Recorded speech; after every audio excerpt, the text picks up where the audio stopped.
Nos quedan tal vez 100 años de combustibles fósiles disponibles. Stephen Cawley. Los combustibles fósiles se agotarán en apenas un siglo, y no nos conviene dejar que sigan liberando gases de efecto invernadero a la atmósfera durante más años. La humanidad ya se ve obligada a buscar y hacer rentables otras formas de energía. La más nueva y prometedora es la energía de fusión. Es la energía de las estrellas, la misma que produce el Sol y que alimenta la vida que conocemos. Hoy en Redes, el físico Stephen Cawley nos pone al día de los avances en la carrera por conseguir reproducir en la Tierra la energía de las estrellas, que llegará a ser virtualmente inagotable, segura, sin emisiones de carbono a la atmósfera ni residuos radiactivos de larga duración. Esperamos que este duro reto sea pronto una realidad.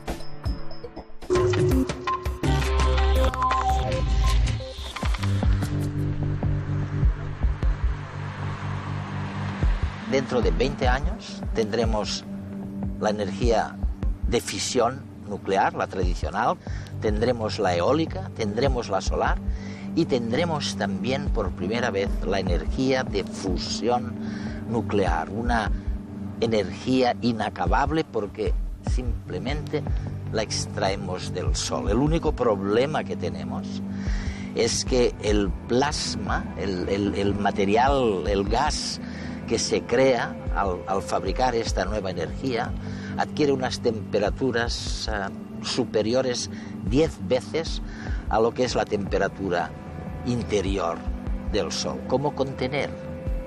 ¿Cómo no abrasarse con esta nueva energía? Resulta que el científico que más sabe, que más años lleva estudiando y fabricando esta energía, es Steve Cawley. Y hemos venido a verle aquí, en su sitio de trabajo, en Gran Bretaña.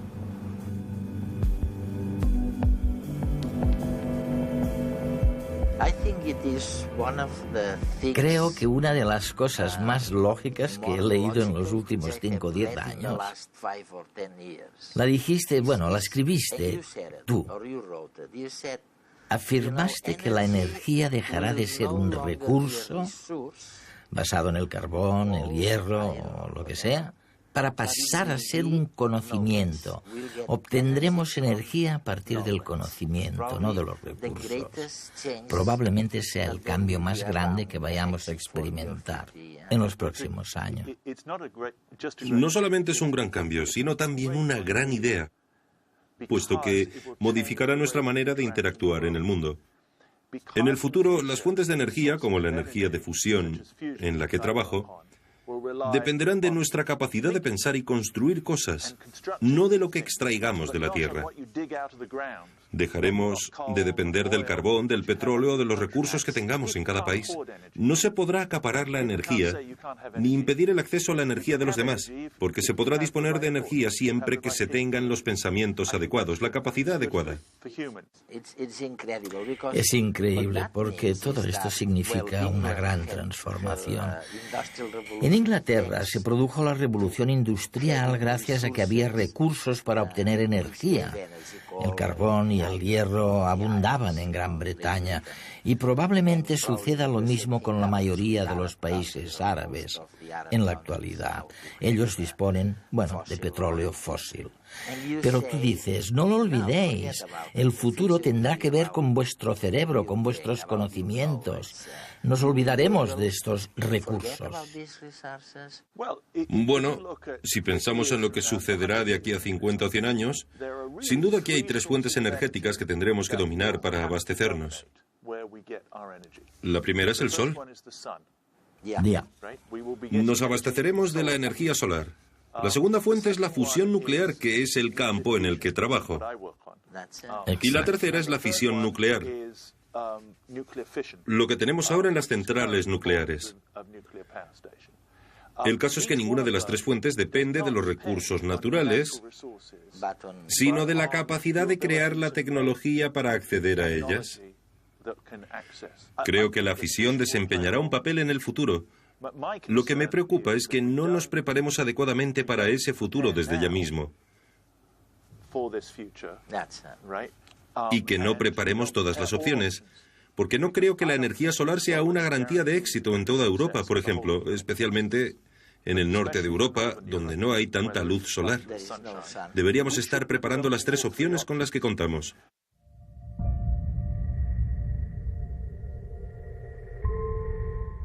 Para el año 2050, se calcula que la población mundial habrá crecido de los 6.600 millones de personas actuales a unos 9.000 millones.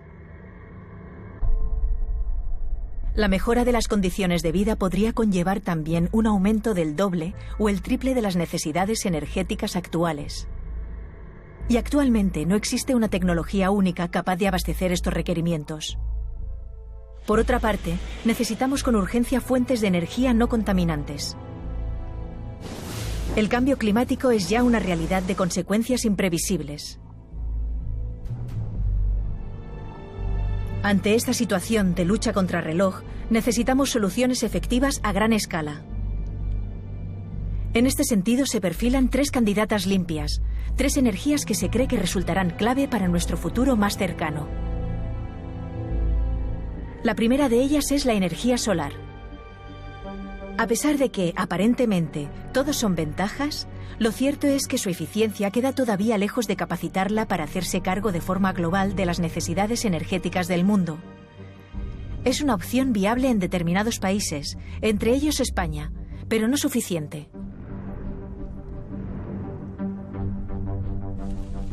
Otra opción que sin duda resultará importante es la energía nuclear.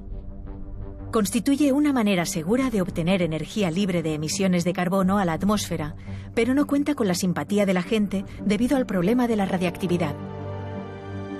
Aún así, muchos apuestan por ella como la gran alternativa al petróleo. Por último, una fuente experimental que aúna lo mejor de la solar en términos de limpieza ecológica y lo mejor de la nuclear en términos de eficiencia es la fusión. No necesita de mucho espacio, utiliza una fuente de recursos casi inagotable, es segura, no contamina la atmósfera y no deja residuos radiactivos. El único problema que presenta es su complejidad tecnológica. Científicos de medio mundo colaboran para superar esta barrera.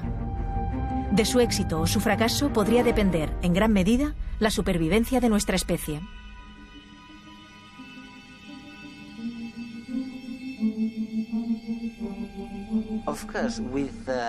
La energía de fusión nuclear apenas necesita espacio, ¿no? Vamos. Correcto.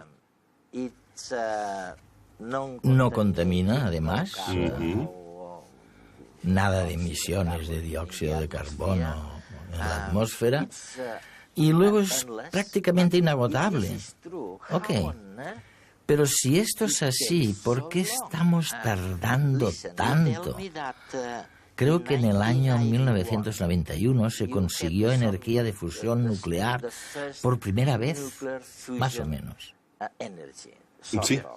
Luego, en el 2018, se dice que habrá la primera planta experimental de fusión nuclear. Muy bien. Pero luego habrá que esperar hasta el 2030 antes de que esta energía pueda difundirse a través de las redes eléctricas de los distintos países. Así que no será hasta el 2030, por lo menos. Bueno, creo que hasta bien entrada la década de 2030 no conseguiremos niveles significativos de electricidad. Tarda tanto porque es muy difícil. Pero ahora estamos suficientemente cerca como para saber qué acabará pasando. La fusión es una fuente de energía sorprendente porque en realidad todo lo que hacemos se debe a la fusión. La energía del Sol surge del proceso de fusión y el Sol es lo que al fin y al cabo crea las condiciones para que surja el petróleo y también el carbón. Y también nosotros. Y también nosotros. Eso es. Y la energía del Sol procede de la fusión nuclear. La fusión es una manera muy primitiva, por así decirlo, de crear energía, puesto que lo que hace es partir de núcleos atómicos pequeñitos y unirlos para crear núcleos más grandes. Sin embargo, es difícil unir dos núcleos. La razón es que los núcleos se rigen por dos fuerzas. Una cuando están separados. Si tuviera dos núcleos así, habría una fuerza electromagnética que haría que se repelieran. Solamente se atraen cuando están muy cerca. Y para acercar dos núcleos, hay que acelerarlos a temperaturas altísimas. Cuando se encuentran y están suficientemente cerca, esa fuerza que denominamos interacción fuerte los une y mantiene unidos, de modo que esos dos pequeños núcleos formarán un núcleo mayor.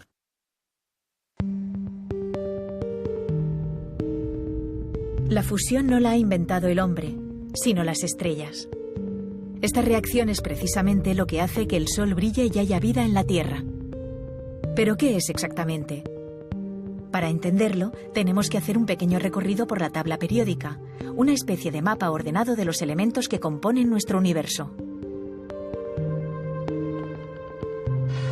En la parte inferior están aquellos cuyos átomos son más grandes y de núcleo más pesado. Algunos de ellos tienen tendencia a dividirse para convertirse en átomos más pequeños, como los del centro de la tabla. La reacción química en que esto se produce se llama fisión y libera energía. Es lo que ocurre dentro de un reactor nuclear. En él, un átomo del elemento uranio se rompe, formando kriptón y bario y liberando energía. En la parte superior de la tabla están los elementos cuyos átomos son más pequeños y de núcleo más ligero. Muchos de ellos tienen tendencia a juntarse y convertirse en átomos más grandes. La reacción química en que esto se produce se llama fusión y también libera energía. Es lo que ocurre en las estrellas. Se juntan dos átomos de hidrógeno para formar helio. Este, a su vez, puede formar carbono y este, oxígeno. Y así, hace miles de millones de años, se fueron creando todos los elementos de los que estamos formados.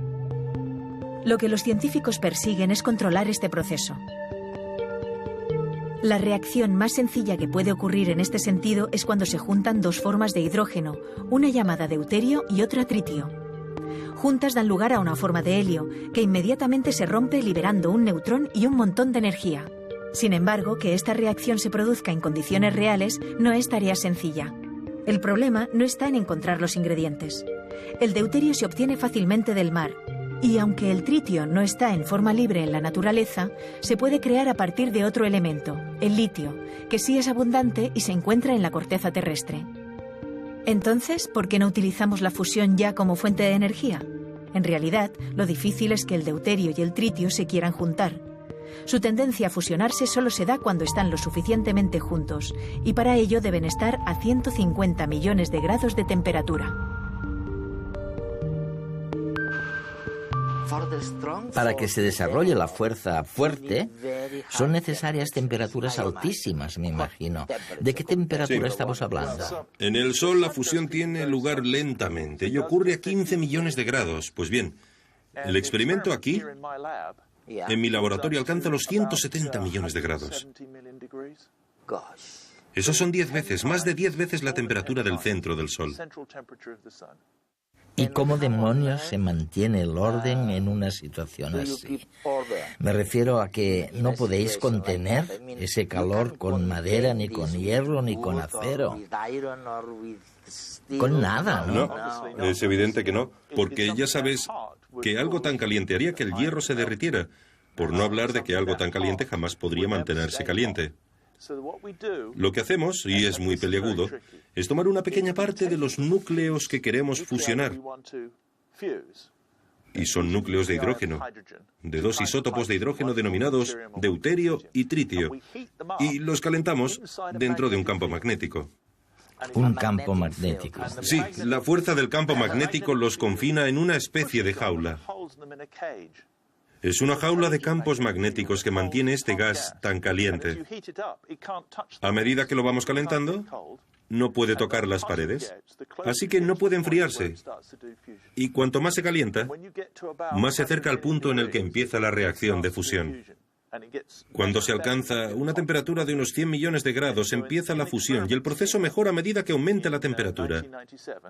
En nuestros experimentos de aquí, en 1997, calentamos menos de 1 gramo a esta temperatura en un volumen muy grande, de unos 300 metros cúbicos. 300 metros cúbicos de plasma. De plasma. y lo calentamos hasta una temperatura superior a los 150 millones de grados. A esa temperatura se empezó a generar energía. Se produjeron 16 megavatios de energía, 16 millones de vatios de energía. Pero se requiere mucha energía para calentar semejante masa de plasma, ¿no? Sí. Pero si lo logras, entonces podemos crear... Más energía. Mucha energía. Es como encender un fuego. La máquina que estamos construyendo, y se está construyendo en el sur de Francia, se llama ITER.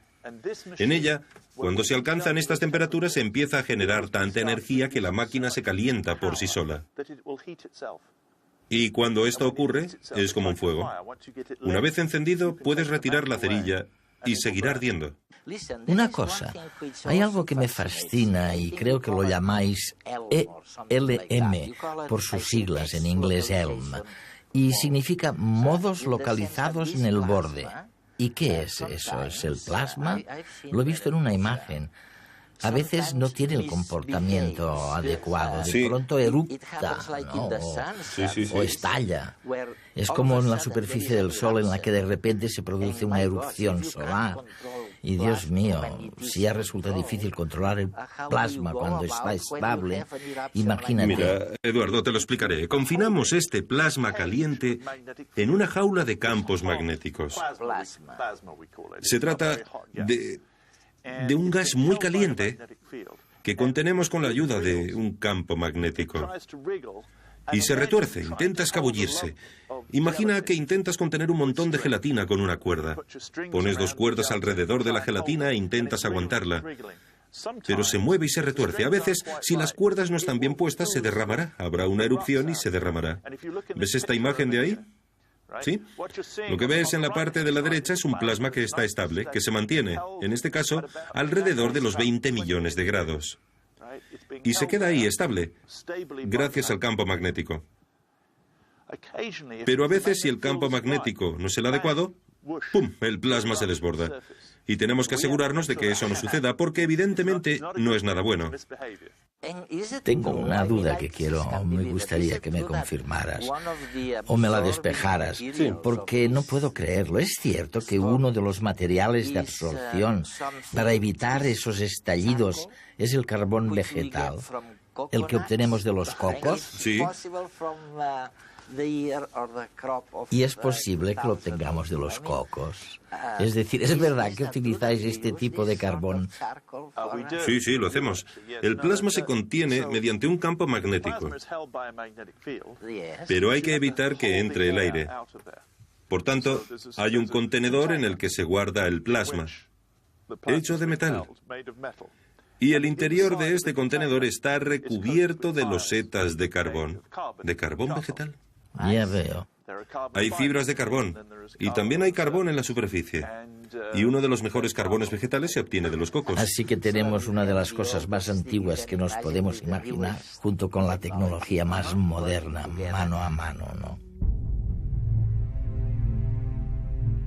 La ciencia que define el proceso de fusión está bien establecida. El reto está en la tecnología que le rodea. ¿Cómo lograr alcanzar 150 millones de grados de temperatura? 10 veces el calor del Sol. Cualquier metal se desharía ante tanto calor. No hay material resistente a un pequeño Sol en miniatura. La solución es crear un campo magnético con forma de donut que rodee la reacción de fusión, aislándola de las paredes que la envuelven. Además, se necesitará muchísima energía para comenzar el proceso, pero si las cosas van bien, después la energía obtenida será 10 veces más potente y no se necesitará mantenimiento. Al igual que ocurre cuando encendemos el gas en la cocina, la reacción se mantendrá por sí misma. Aunque parezca ciencia ficción, ya existe un modelo experimental que ha logrado esto. El JET, en Oxford, Reino Unido, es la única máquina del mundo que ha llevado a cabo la fusión de verdad. Logró en 1997 el récord mundial de generación de energía por fusión, 16 megavatios, y se espera que en el 2013 supere esta cifra. Decenas de miles de toneladas de acero y hormigón y un montón de materiales extraños como el berilio, el niobio, el titanio, el tungsteno, el nitrógeno líquido y el helio se están utilizando para crear un nuevo y sofisticado reactor que se espera que esté acabado en el 2018. Será entonces cuando comenzará a funcionar el ITER, primer reactor experimental de fusión nuclear, localizado al sur de Francia. La idea es que para el 2030 pueda comenzarse a generar energía para consumo directo a través de la red eléctrica.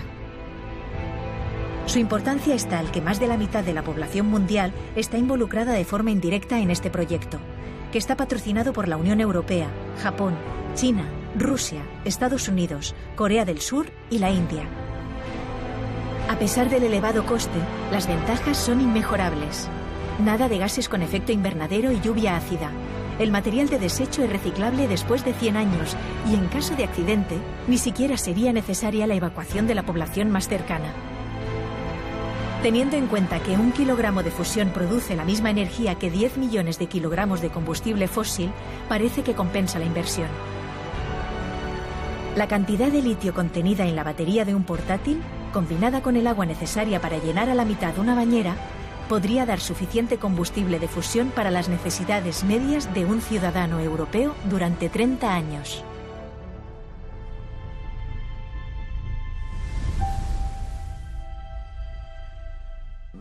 Por cierto, ¿sabes que nosotros en España ni tuvimos una revolución científica ni nada que se le pareciera, Pero ahora las cosas han cambiado mucho. Al parecer, con el ITER hemos participado bastante. Sí, España ha contribuido mucho. Está haciendo dos cosas importantes para el ITER.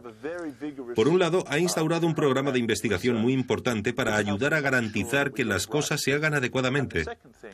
Y por otro, en Barcelona hay una organización que se llama Fusion for Energy, Fusión para la Energía. Y los ingenieros que trabajan allí se encargan de la contratación del sector europeo para construir una gran parte del ITER. Así que España es muy importante. Mira por dónde tenemos un país con un pasado tormentoso que avanza hacia un futuro bonito, en cierto modo. Sí. Sabes, a algunas personas les resultará difícil imaginar un futuro en el que nuestro uso de la energía proceda principalmente de la energía de fusión. En el futuro, la mayor parte de nuestra energía se generará en forma de electricidad. Utilizaremos la electricidad para muchas cosas, por ejemplo, para conducir automóviles. Creo que en las ciudades predominarán los coches eléctricos en el futuro. Y esta idea me gusta, porque hay demasiado ruido. Yo quiero una ciudad silenciosa. Quiero una ciudad en la que se puedan oír las cosas. Quiero una ciudad en la que se oigan los pájaros. En el futuro, cuando no tengamos coches de petróleo, sino coches eléctricos, todo será mucho más silencioso.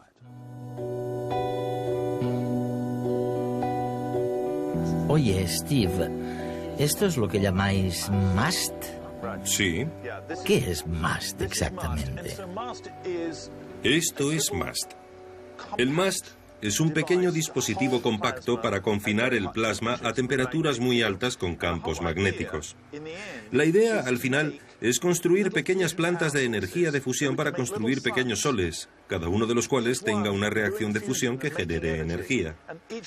Utilizaremos cada pequeño sol como una central energética que abastezca a un país de energía. ¿Sabes? Queremos llenar Europa de estos solecitos. Ahora lo importante es intentar hacerlos tan pequeños y compactos como sea posible para que su construcción sea relativamente barata y se pueda obtener energía que se pueda comprar. Vamos, que ahora ya crees en la energía de fusión. Sí, claro que creo. ¿Porque realmente se puede generar? Sí, pero, ¿sabes? He consagrado mi vida a este trabajo. Quiero que funcione. Y con esta máquina y con la máquina de Francia, estamos muy cerca de lograrlo. Sin duda, habrá un día en el ITER, en la década de 2020, en el que la máquina será autosuficiente por primera vez.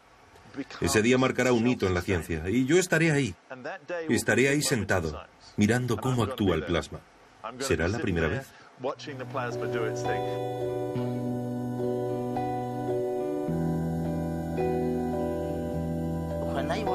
Cuando yo era estudiante, tuve que estudiar un fenómeno llamado fotosíntesis. Y resulta que al principio, hace unos 2.000 millones de años, de hecho más de 2.300 millones de años, había tal depredación de bacterias que engullían a otras bacterias que la vida estuvo a punto de extinguirse en el planeta. Pero hubo unos microbios, unas magníficas bacterias que se llamaban cianobacterias. Pues estas cianobacterias inventaron por sí solas algo que consiste en generar a partir del Sol, a partir de la energía de fusión, algo sobre lo que vivir. Algo que les permitía vivir del aire. Y siempre me he preguntado, ¿por qué demonios no hemos podido inventar lo que las cianobacterias inventaron hace 2.000 millones de años? ¿Cuál es la diferencia entre la fotosíntesis, la que ellos inventaron, que eliminó tanta depredación del planeta, y la energía en la que trabajamos nosotros, tú? Hay que tener en cuenta, por supuesto, que la fotosíntesis consiste en transformar la luz del sol en energía química.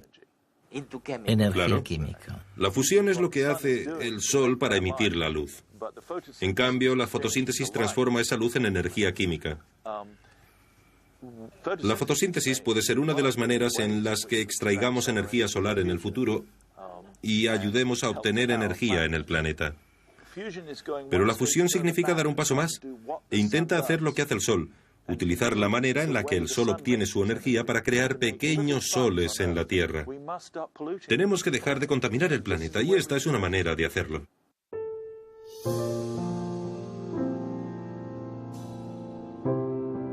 La verdad es que la energía atómica de fusión es la mejor energía que podamos imaginarnos.